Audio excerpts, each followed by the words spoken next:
Bonjour à tous, auditeurs et auditrices de la radio Kayam FM, c'est Mandy avec vous dans l'émission Pourquoi ça l'est bon.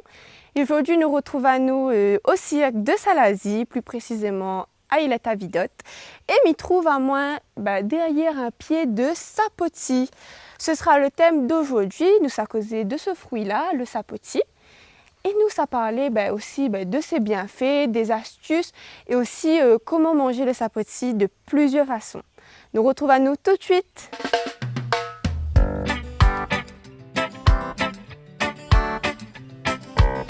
Voilà, nous retrouvons là maintenant pour causer de l'histoire et de l'origine du sapoti. Alors, où ça, ils sortent d'Amérique centrale, mais aussi du Mexique et du Brésil. Et puis, au fil des années, il a été introduit dans plusieurs régions tropicales, dont à La Réunion. Et il a très bien adapté à l'île, où ça vit super bien dans plusieurs villes de La Réunion.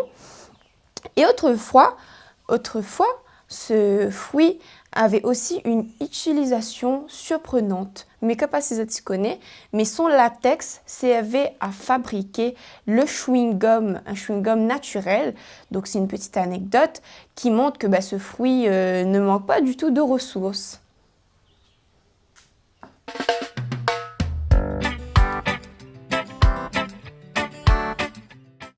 Pourquoi ça, il est bon, le sapoti?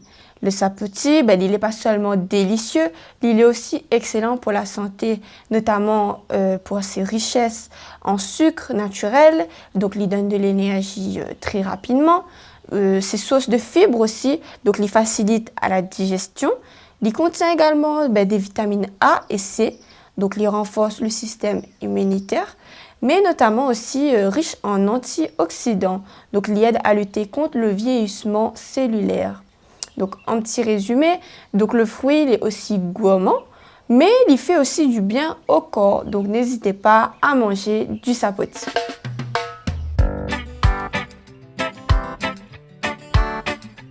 Et donc, comment nous consomme le sapoti? Cette vadiament, elle est simple, nous rouvalons en deux, et puis nous enlève les graines, et puis nous mange sa chair naturellement.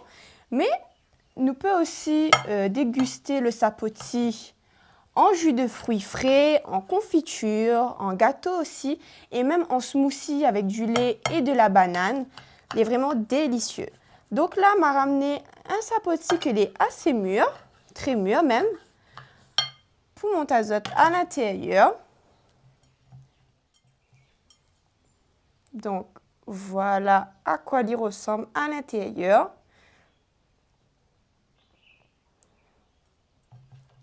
Et donc à La Réunion, beaucoup ils préfèrent manger à l'île naturellement comme ça, bien mûr quand l'île est fondant et très sucré aussi. Et puis l'île a beaucoup de bienfaits, voilà. Mais nous peut aussi déguster à l'île de différentes façons, comme Mathias.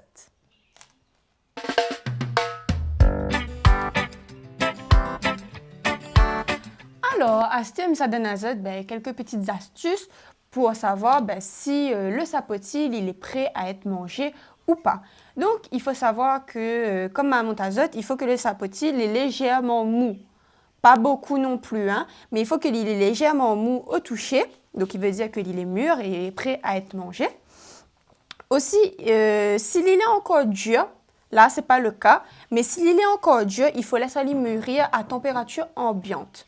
Et puis voilà, et sinon ça, un truc qu'il faut faire très très attention par contre, c'est qu'il faut éviter de consommer le sapoti s'il est encore vert. S'il est trop vert là, il peut être difficile à digérer, donc il peut avoir mal au ventre.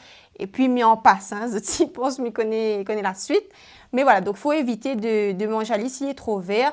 Et puis il faut manger le sapoti quand il est légèrement mou, légèrement molle. Donc, il ne faut pas de doigt et enfonce dedans non plus. Mais voilà, comme sur la vidéo, comme ma montazette. Et donc voilà, mes chers auditeurs et auditrices, nous arrivons à la fin de cette émission. Mais j'espère que vous avez appris davantage sur le sapoti. C'est un fruit que est donc simple, naturel et plein de bienfaits. Il fait partie de notre patrimoine culinaire et de nos souvenirs d'enfance. C'était Mandy avec Zod dans l'émission Pour que ça l'est bon, mais j'espère aussi que le cadre de Salazie l'appelait à Zod, que Zod a pu voyager un petit peu à travers l'émission. Et Midi à Zod, à très bientôt dans une nouvelle émission. En attendant, suivez-nous sur nos réseaux sociaux, Instagram, Facebook et YouTube. À bientôt!